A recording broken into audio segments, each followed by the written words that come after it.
What's good with YouTube? You already know, Big Flocko with a convict's perspective, and I'm smashing, dashing, sliding on through with a little bit of energy. Please hit the like, subscribe, comment, and do all those things to help support this channel, and hit that bell notification for future fire content. We're going to talk about an individual named Floyd Lee Snell, also known as Charlie O from A Street, right? Hayward, who had been a long-time Nuestra member, okay? He got hit for basically disrespecting the NF. And a lot of it has to do with some of his actions as far as collecting contributions, not kicking in, stuff that he was doing in Santa Rita, and stuff that he had done in the feds that he was warned pretty much by Mad Dog and skipping them to continue to cease doing the things that he was doing. Now, he has a tendency to do what he wants to do and push that envelope as far as he could with the carnales. This has been a track record of his, right? Now, I'm not here to say anything negative or bad about him, but that's what's been known about Charlie O for a long, long time, right? Okay. Now, he was there in U.S. Pollock, right? And the individuals that were involved in this, right? There was a couple out-of-staters, and then there was one other C that's not really talked about, man. You know, Israel Mendoza, silent, right? From Visa. He was a regiment commander prior to Operation Black Widow out there during the indictments, okay? He was there. Skip was there, okay? Now, another individual named Smiley from Yakima, right? Another individual named Rebel, as well as another individual that was from Napa, Idaho, believe it or not, right? Now, apparently, right, this hit was planned to go down, right? Now, they were basically in the day room. I think they were in a unit called C4, if I'm not mistaken. Now, immediately behind Charlie O, right, is Skip. To Skip's right is Silent Mendoza. And then the other soldados are right there, right next to him, right in the mix, right? That what ends up happening, right, is while he's watching TV, they go and snatch him up. Silent, Smiley, and I believe Rebel as well. They grab fucking Charlie O. Skip stands up and immediately starts to fucking hit fucking Charlie O, right? Now they secure his legs and they hold him back as he's being assaulted, right, by Skip, right? And I heard from people that he was hitting this dude so hard that after a while the piece wasn't working, man. Like you could hear every thud of fucking Skip stabbing him, right?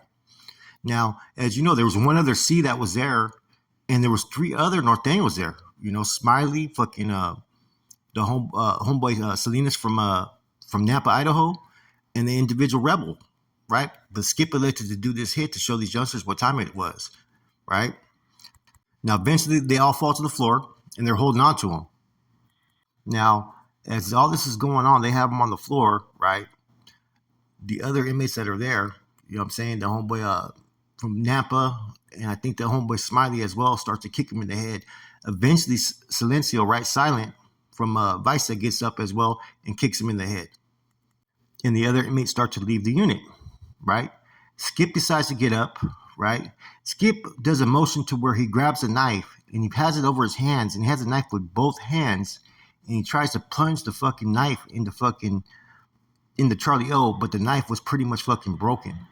But he was doing straight motions, right? Bam, like from the top of the head, trying to fucking stab him.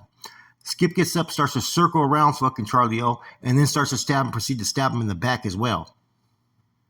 Now, he does this a total of 2 times, right? And eventually it's pretty much over. Now, Charlie O had numerous stab wounds in the chest, right? And they were deep, just missing the heart, right? And see, the one thing that happened that pretty much saved his life is Skip in the beginning was hitting him so fucking hard that you could hear every fucking thud, that the fucking piece was not as fucking, it wasn't as good after a couple hits. Even though it was metal, it's pretty much all dented up. And then when he tried to do the over the head fucking kill shots, right, and bring it down and plunge it into him, he was having a hard time hitting him, right? Because the piece was already pretty much no good. But I think he stabbed him a total of maybe 13 times. I heard 17, 13, around those numbers, right? Now, the fight lasted probably about, not even a fight, the fucking assault lasted about 1 minute and 30 seconds, which is a long fucking time, right? That some people believe that Skip may have been toying with him when he was doing the removal. He may have been trying to just fucking, you know, pretty much hurt him, set an example, and pretty much, you know, settle it straight so then that they'll know. But then again, I heard that the piece fucking broke, and I think that's what pretty much saved fucking Charlie O during that fucking hit. Now, this hit was right after the incident that happened in Sheridan, right? And was before the incident that ended up happening over there when he killed the former NF Bulldog slash Chomo. Now, a couple things are interesting about this pegada, right? One, Charlie O was not a C. He was a bro, and then Soldado had been one for a long time. And yes, he had acted like he was a C in certain situations, and he had bumped heads with a lot of bros trying to exercise his authority in different locations, right? But there's nothing that ever told me that he was ever a C, you know?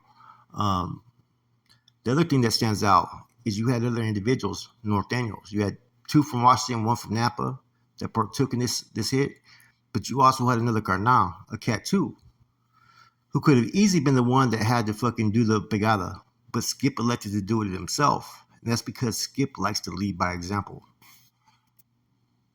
You've had hits in the state, right, on carnals where there's a carnal present, but yet it ends up being a young Norteño or Northern that actually does a hit, and that's against the rules, you know. But this individual wasn't even a carnal that they were moving on, to my understanding. Now, Charlie O, man, like I said, they were stomping him out. They were kicking him. They were doing all kinds of stuff while he was being stabbed, man. He's lucky to be alive, to be honest with you. I'm not sure. I think Skip may have had some charges, right, still that he had to do in the state, right, pending, you know, his federal stay. So, but the reason why I think Skip probably partook in this hit, right, as well as the next one, was I think he wanted to get that kill for the NF, basically, to basically assert himself in a general position. So therefore, when you do a pegada on behalf of the NF for the organization, you have to have a body to resume one of those general positions. Therefore, this was his opportunity. That's the only thing to me, in my eyes, which would make sense of why he partook in this, was to make sure that he met all the grading to actually be elected as a general without anybody fucking pushing the issue or whatnot. So you can have a killing, right, but it's not going to be counted for because it wasn't done on behalf of the O. This would have been a killing that would have been on behalf of the O based upon the fact the individual had disrespected the NF. But about a year later, he would actually get that kill when he hit, in the previous episodes, Psycho Pete Gutierrez, who was from Fresno, who at one time was one of the ones that helped draft the Constitution in '72, which was the Bobo Death Row Joe regime, which when things changed from the NF being about the people to becoming a mob organization. Now, that individual ended up dropping out, and not only dropping out, became a bulldog, became a very advocate bulldog, promoting it, you know, covering his NF tattoos and whatnot. In addition to that, as we already know, the individual also has some fucking funny style charges, right? Which they say he was a chomo. So basically that hit was a trifecta. Now, all these individuals that came from Operation Black Widow are just like Skip. You know, look at Corny. Corny's been killing shit since way back in the days, man.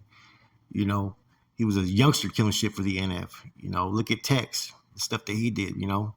All these individuals, like I said, are no joke. It was like a different type of element as opposed to, you know, this new wave of individuals that are now in the system that are just getting recruited before they even put in the work. And as you can see, someone like Skip, man, he can move the crowd. He can get people to follow his lead. The thing about Skip that I've noticed in a lot of research I've done, and in my personal dealings with Skip, like I said, I worked under Skip, right? I was part of one of his crews at one time, you know, is that he leads by example, and it makes people want to follow him. But if he has any issues against you, he's going to take it personal. That's the one thing about it. But if you rock solid with Skip, he's going to back you to the fullest T. But if you're a straggler and you're not with the program, if you can't get it right, someone's going to get it right for you because he has no tolerance for bullshit. I do know that. As for Charlie O, there was rumors that he was trying to get his name cleared in Delano and stuff like that through the state when the state and feds were having that conflict. I don't think it ever materialized or even went anywhere if he indeed did try, because I do know for a fact that when he was in the county jail, he was celled up with one Charlie Tuna. Now, Charlie Tuna is a high-profile target in his own right because he's a Northern Rider. Nobody's really heard anything about him for years, but Charlie Tuna is with the business. I'll tell you that right now. And he was at one time part of that same collective, you know, in San Quentin in the 90s with Charlie O. They were all out there back in the 90s representing, you know, but eventually through time, shit happens. People fall off. And you got to watch who you disrespect, because if the organization tells you something, right, and things have changed to where now they're on those lines. You can't get away with that. Eventually, it's all going to come back to fucking bite you in the ass. And Charlie O's behavior, he started to get too ahead of himself. Like I said, he was in Santa Rita a lot of times while even brass were in the back. They had to send directives for him and another carnal to quit fucking bumping heads out there. Because Charlie O would push that limit, man. Like I said, he would not want to adhere to anything unless he felt it was the way he wanted it. Now, there was many rumors that he had passed away and whatnot. There's no truth to that. He did not pass away. He got hit pretty bad. He's lucky he did live through that. But he's still alive to this day, from my knowledge. And Skip's conduct and things that he's done in the feds have put him on a whole different fucking level, as opposed to before he went to the feds, right? He was regarded as, an individual that had a lot of sway, a lot of pull. The generals liked him. But he had yet to earn, in a lot of people's eyes, any more recognition than what he had got. A little bit of stuff that happened in the 80s with the Norteño movement and whatnot. But now his action in the feds, it changed everything. Now he's one of the more influential individuals by every active soldado that's behind the walls. He's one of the main persons that they look up to. And he's done it through his actions. You know what I'm saying? You got to give him that, right? But for the youngsters out there, this is the type of situations that happen when you go to prison. These are the sacrifices you may have to make. So think twice if you really want to live that life, man. You don't have to. Change your actions today. Therefore, you don't have to worry about tomorrow. With that said, it's your boy Flacco. I'm gone. And for those of you that are wondering, that is not Charlie O on the thumbnail. That's Skip, and that's an individual rebel from Yakima who was one of the ones that helped hold Charlie O down. He's also cousins to that individual Big Puppet that I did a spill on recently, also from Yakima. Like I said, the Washington boys, man, they definitely were the business, man. They were making noise. That's it. It's your boy Flacco, ACP. I'm gone.